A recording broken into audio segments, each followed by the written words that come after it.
উন্নয়ন প্রকল্পে সমন্বয়হীনতা দূর করার নির্দেশ প্রধানমন্ত্রীর, অযৌক্তিক ব্যয় করলে কঠোর ব্যবস্থা।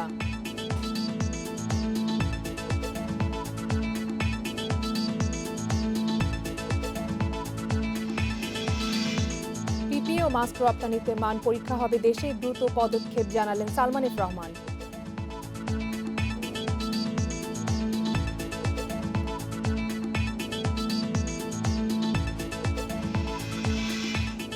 পোশাক রপ্তানি বাড়াতে কম মুনাফার পরামর্শ, চাহিদা বিবেচনায় উৎপাদন পরিকল্পনার তাগিদ।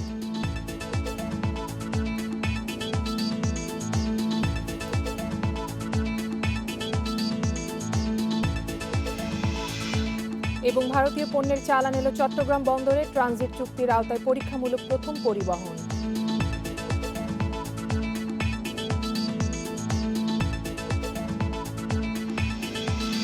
আমন্ত্রণ অর্থনীতি সারাদিন, আপনাদের সঙ্গে আছেন কপ্তিয়া মুমতাহানা। শুনছিলেন শিরোনাম, এবারে জানাবো বিস্তারিত।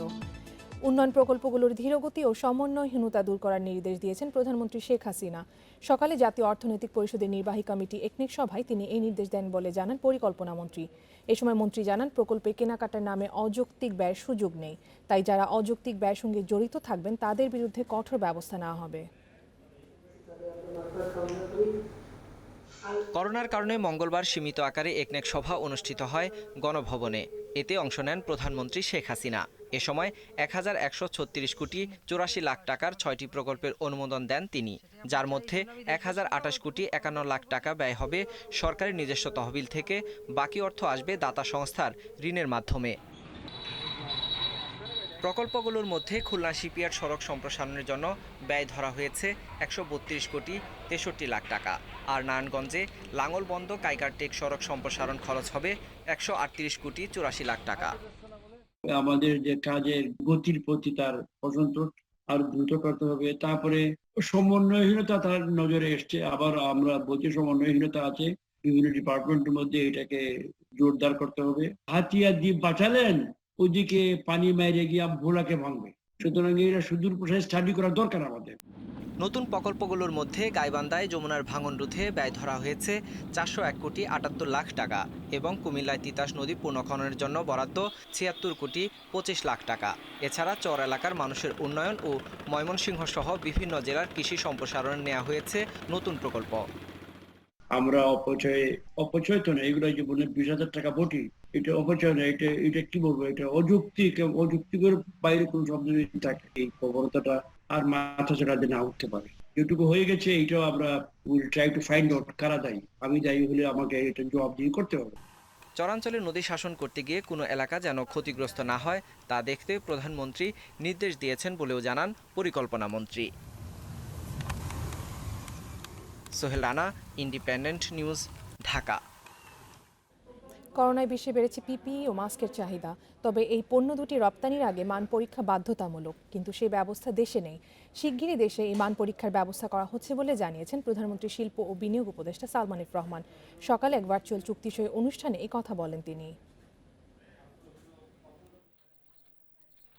করোনায় বিশ্বে ব্যক্তিগত সুরক্ষা সামগ্রী পিপিই ও মাস্কের চাহিদা বেড়েছে। এসব পণ্য রপ্তানিও শুরু হয়েছে, তবে দেশে পরীক্ষার ব্যবস্থা না থাকায় রপ্তানির আগে অনুমোদন নিতে হচ্ছে সংশ্লিষ্ট দেশের কর্তৃপক্ষের কাছ থেকে। এটি সময় ও ব্যয় সাপেক্ষ, এতে সমস্যায় পড়ছেন ব্যবসায়ীরা। এ সমস্যা নিরসনে দেশেই এই পরীক্ষার ব্যবস্থা করা হচ্ছে বলে জানালেন প্রধানমন্ত্রীর বেসরকারি শিল্প ও বিনিয়োগ উপদেষ্টা। বাংলাদেশে যে টেস্টিং ল্যাবরেটরি আছে, আপনার আন্তর্জাতিক টেস্টিং ল্যাবরেটরি যেগুলি আছে, সেটা কিন্তু মাত্র লেভেল 1 আর লেভেল 2 গ্রাউন্ডস টেস্ট করতে পারে। আমরা একটা আন্তর্জাতিক টেস্টিং কোম্পানির সাথে ওদেরকে বলেছি যে ভাই তোমরা ফুল ফ্লেজেড টেস্টিং এর ব্যবস্থা করো, তো ওরা করতেছে। খুব শীঘ্রই ইনশাআল্লাহ আমাদের নতুন ল্যাবরেটরি হবে। আমাদের শিল্প মন্ত্রণালয়ের আন্ডারে অ্যাক্রিডিটেশন বডি আছে, যেটা আমাদের ইন্টারন্যাশনাল রেকগনিশন আছে। আমরা কিন্তু যদি আমাদের অ্যাক্রিডিটেশন বডিটা যদি অ্যাক্রিডিট করে দেয়, অ্যাক্রিডিটেশন দিয়ে দেয়, দ্যাট ইজ আপনার হোল ওয়ার্ল্ডে কিন্তু অ্যাকসেপ্টেবল।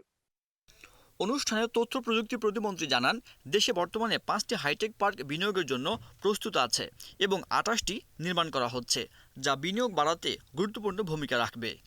আমাদের হাইটেক পার্কে কিন্তু সরকার থেকে বিনিয়োগ হয়েছে গত 8 বছরে 498 কোটি টাকা। 13,000 তরুণ তরুণী কর্মসংস্থান সৃষ্টি হয়েছে এবং 110টিরও বেশি স্টার্টআপ এবং বড় কোম্পানিগুলো বিনিয়োগ করেছে। এবং আমরা আশা করছি যে 2023 সালের মধ্যে 50,000 এমপ্লয়মেন্ট এখানে আমরা করতে পারবো। বাণিজ্য মন্ত্রী জানান, করোনার কারণে প্রতিবন্ধকতা তৈরি হলেও সাহসী পদক্ষেপ নেয় দেশ এগিয়ে যাচ্ছে। এই প্রজেক্টের জন্য এই জমি নেওয়াটা একটা গুরুত্বপূর্ণ কাজ এবং আমরা সবাই তাকিয়েছি এর দিকে। আমরা এইটার দিকে বেশি গুরুত্ব দিচ্ছি। এক্সপোর্টের যে বাস্কেটটা তা প্রায় 84% জুড়েই আছে শুধুমাত্র রেডিমেড গার্মেন্টস। অন্যান্য যে আইটেম গুলো আছে কোনো আইটেমটাই আমরা $1 বিলিয়ন ক্রস করতে পারি নাই, কাছাকাছি গেছে। অনুষ্ঠানে বাণিজ্য মন্ত্রণালয়ের এক্সপোর্ট কম্পিটিটিভনেস ফর জবস প্রকল্পকে বেজা ও হাইটেক পার্ক অথরিটির জমি লিজ দিতে আলাদা দুটি চুক্তি সই হয়। Sajjad Hossain, Independent News, Dhaka. করোনার ধাক্কা সামলাতে তৈরি পোশাকের দাম কমানোর পরামর্শ দিয়েছে বিদেশি ক্রেতারা। এতে অর্ডার বাড়তে পারে বলে মনে করছেন তারা। ব্যবসায়ীরাও বলছেন প্রতিযোগিতায় টিকে থাকতে এর কোনো বিকল্প নেই। পাশাপাশি ক্রেতার চাহিদা বিবেচনা করে উৎপাদনের পরিকল্পনা করা হচ্ছে। ইউরোপ আমেরিকায় করোনা ভাইরাস ছড়িয়ে পড়লে মার্চে একের পর এক পোশাকের ক্রয়াদেশ বাতিল ও স্থগিত করে বড় বড় ক্রেতারা। 2 মাসে বাতিল হয় $318 কোটি আদেশ। জুন থেকে আমদানিকারকরা ফিরে আসলেও দাম দিতে সময় নিচ্ছেন অনেকে। ইন্ডিয়া, পাকিস্তান, ভিয়েতনাম, অন্যান্য সব কান্ট্রিগুলো যারা আমাদের মেনলি কম্পিউটার ম্যানুফ্যাকচারের দিক দিয়ে তারা তাদের এফওবি ভ্যালু 4% থেকে ইভেন 10% পর্যন্ত রিডিউস করছে। ওয়ারাজ আমরা 2 থেকে 4% বা 5% ম্যাক্সিমাম মধ্যে স্টাক হয়েছি। এই জিনিসটা আমাদেরকে ইমপ্রুভ করতে হবে। এফওবি ভ্যালু কিভাবে আরো কমানো যায়, কাস্টমারদেরকে আমাদেরকে কিভাবে বেশি বেনিফিট দেওয়া যায়, এদিকে আমাদের লক্ষ্য রাখতে হবে। ব্যবসায়ীরা জানান, নতুন রপ্তানি আদেশ আসতে শুরু করলেও তা পর্যাপ্ত নয়। তাই আগামী 3 মাস উৎপাদন সক্ষমতা পুরোপুরি কাজে লাগানো সম্ভব হবে না।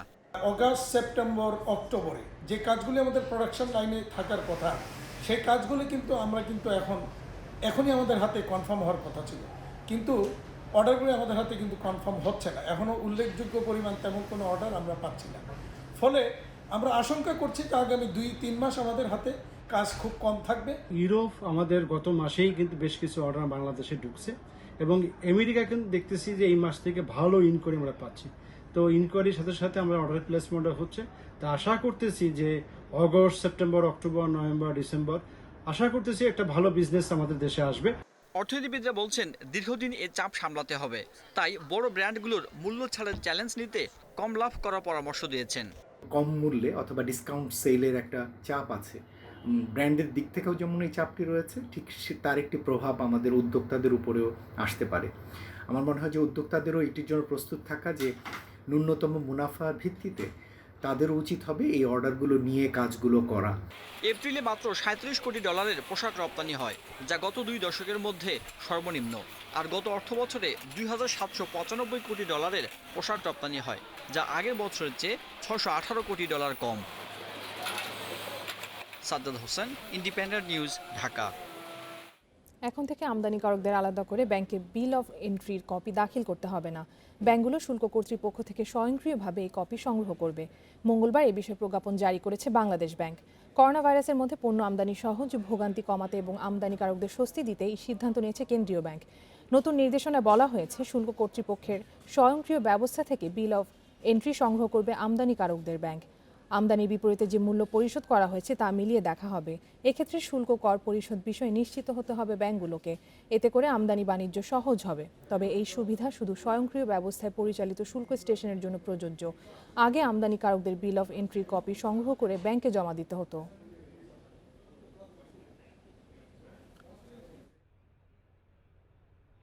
ট্রান্সশিপমেন্ট চুক্তিতে প্রথমবারের মতো ভারত থেকে 4 কন্টেইনার পণ্য নিয়ে চট্টগ্রাম বন্দরের বহির্নোঙরে পৌঁছেছে জাহাজে এমভি সেজুতি। সকাল 10:30টার দিকে কলকাতার শ্যামাপ্রসাদ মুখোপাধ্যায় বন্দর থেকে চট্টগ্রামে পৌঁছায় জাহাজটি। ভারত ও বাংলাদেশের মধ্যে সম্পাদিত ট্রানজিট চুক্তির আওতায় এই প্রথম ট্রায়াল রান এটি। চট্টগ্রাম বন্দর কর্তৃপক্ষ জানিয়েছে, বার্থ খালি থাকা সাপেক্ষে এমভি সেজুতুকে নিউ মোরিং কন্টেইনার টার্মিনালে ভেড়ানো হবে। সাধারণত ভারতের উত্তর পূর্বাঞ্চলীয় রাজ্যগুলোর পণ্য কলকাতা হয়ে সড়ক পথে ঢাকায় পৌঁছতে 1 সপ্তাহের বেশি সময় লাগে। তবে নতুন এই রুটে 2 দিনের মধ্যে কলকাতা থেকে পণ্য পৌঁছাবে চট্টগ্রামে। বন্দরে নামানো প্রতিটি কন্টেইনারের বিপরীতে রাজস্ব আদায় করবে চট্টগ্রাম কাস্টমস।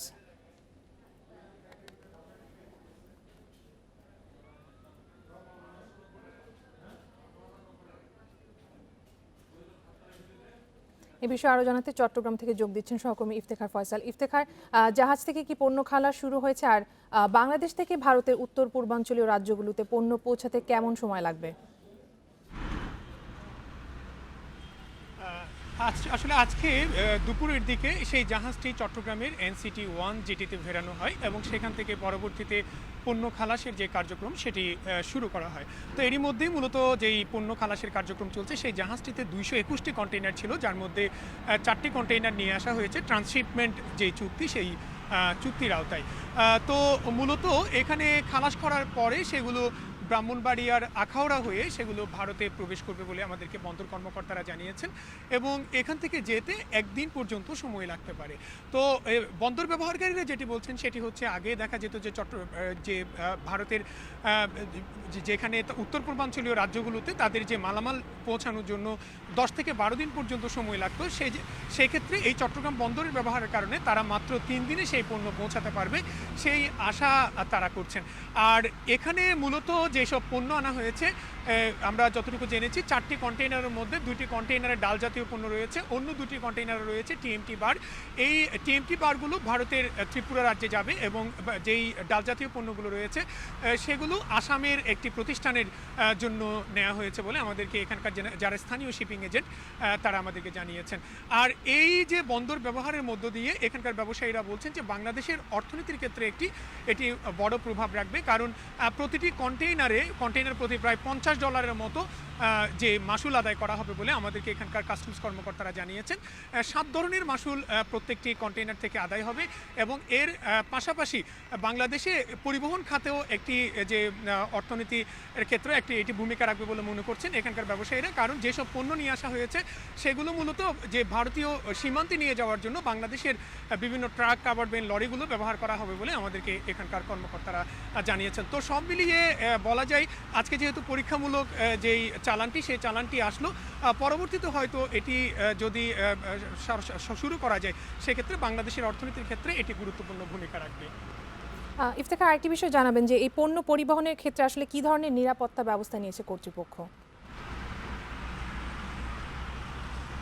এই পণ্য এখনো যেহেতু পরীক্ষামূলক ভাবে আসলে মূলত নিয়ে আসা হয়েছে, সেজন্য মূলত এই বিষয়গুলো নিয়ে এখনো বিস্তারিত জানানো সম্ভব হয়নি। তবে এই পণ্যগুলো এক্সপোর্টের জন্য কিন্তু এক ধরনের মাসুল এখানে আমরা নির্ধারণ করতে দেখেছি কাস্টমসের পক্ষ থেকে।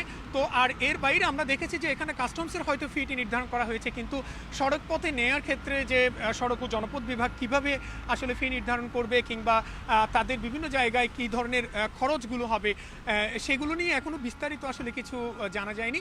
সেগুলো হয়তো পরবর্তীতে যখন নির্ধারণ করা যাবে তখনই মূলত আমরা জানতে পারব। চট্টগ্রাম থেকে বাংলাদেশ ভারত ট্রান্সশিপমেন্ট নিয়ে জানাচ্ছিলেন সহকর্মী ইফতেখার ফয়সাল। চলে যাচ্ছে পরের খবরে। দেশি বিদেশি বিনিয়োগকে আকৃষ্ট করতে বাংলাদেশ ক্ষুদ্র কুটির শিল্প কর্পোরেশনকে ওয়ান স্টপ সার্ভিস আইন 2018 অন্তর্ভুক্ত করা হয়েছে। এ বিষয়ে নতুন প্রজ্ঞাপন জারি করেছে প্রধানমন্ত্রীর কার্যালয়। পঞ্চম প্রতিষ্ঠান হিসেবে বিসিককে এই আইনের অন্তর্ভুক্ত করা হলো। এর ফলে অতি ক্ষুদ্র কুটির ও মাঝারি শিল্পোদ্যোক্তারা বিসিকের মাধ্যমে ট্রেড লাইসেন্স, জমি নিবন্ধন, নামজারি, পরিবেশ ছাড়পত্র সহ সংশ্লিষ্ট সকল সেবার জন্য অনলাইনে আবেদন এবং এক জায়গা থেকে এইসব সেবা পাবেন। ফলে কোনো বিনিয়োগকারীকে প্রাথমিক অনুমোদন এবং অন্যান্য সেবার জন্য আর সংশ্লিষ্ট সরকারি দপ্তরগুলোতে যেতে হবে না। বিনিয়োগকারীদের কোনো সেবা কতদিনের মধ্যে দিতে হবে সেটিও বিধির মাধ্যমে নির্ধারণ করা হবে।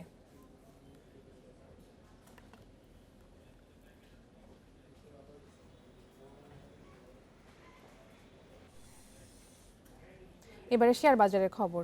সপ্তাহের তৃতীয় কার্যদিবসে সূচকের উত্থানে লেনদেন শেষ হয়েছে দেশের 2 স্টক এক্সচেঞ্জে। এই সময় ঢাকার শেয়ার বাজারে লেনদেন হয়েছে 252 কোটি টাকা।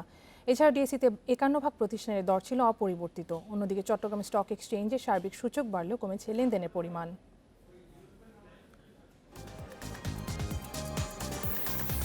মঙ্গলবার লেনদেনের শুরু থেকেই সূচকের উত্থান পতন ছিল ঢাকা স্টক এক্সচেঞ্জে। দিন শেষে প্রধান সূচক ডিএসইএক্স বেড়েছে 15.64 পয়েন্ট, অবস্থান করছে 4085 পয়েন্টে। সূচকের সাথে বেড়েছে লেনদেনের পরিমাণও। আগের কার্যদিবসের চেয়ে 12 কোটি 42 লাখ টাকা বেড়ে হাতবদল হয়েছে 252 কোটি 89 লাখ টাকা। লেনদেনে অংশ নেয় 347টি কোম্পানি ও মিউচুয়াল ফান্ডের মধ্যে দর বেড়েছে 131টির, কমেছে 37টির এবং দর অপরিবর্তিত রয়েছে 179টির। সবচেয়ে বেশি লেনদেন হওয়া প্রতিষ্ঠানগুলোর মধ্যে প্রথম অবস্থানে উঠে এসেছে বেক্সিমকো ফার্মা, দ্বিতীয় স্কয়ার ফার্মা এবং তৃতীয় অবস্থানে গ্রামীণ ফোন। শতাংশের দিক থেকে দর বৃদ্ধি তালিকায় প্রথম অবস্থানে রয়েছে ঢাকা ইন্স্যুরেন্স, দ্বিতীয় ফাইন ফুডস এবং তৃতীয় অবস্থানে ন্যাশনাল হাউজিং ফিন্যান্স। এদিকে চট্টগ্রাম স্টক এক্সচেঞ্জে সার্বিক সূচক বেড়েছে 44.73 পয়েন্ট। লেনদেন হয়েছে 5,87,00,000 টাকা শেয়ার। ইশরা ছুমা, independent News, Dhaka. এবার জানাবো বিশ্বের প্রধান প্রধান মুদ্রার সাথে টাকার আজকের বিনিময় হার। অপরিবর্তিত রয়েছে যুক্তরাষ্ট্রের ডলারের দর, বিনিময় হচ্ছে 84 টাকা 90 পয়সায়। বেড়েছে যুক্তরাজ্যের পাউন্ডের দর, বিনিময় হচ্ছে 109 টাকা 76 পয়সায়। ইউরোর দরও বেড়েছে, বিনিময় হচ্ছে 99 টাকা 19 পয়সায়। অপরিবর্তিত রয়েছে ভারতীয় রুপির দর, বিনিময় হয়েছে 1 টাকা 25 পয়সায়। সৌদি রিয়ালের দর অপরিবর্তিত, বিনিময় হচ্ছে 22 টাকা 75 পয়সায়। আরব আমিরাতের দিরহামের দরও অপরিবর্তিত, বিনিময় হয়েছে 23 টাকা 23 পয়সায়। দর বেড়েছে কুয়েতি দিনারের, বিনিময় হয়েছে 277 টাকা 88 পয়সায়। মালয়েশিয়ান রিঙ্গিতের দরও বেড়েছে, বিনিময় হয়েছে 20 টাকা 3 পয়সায়।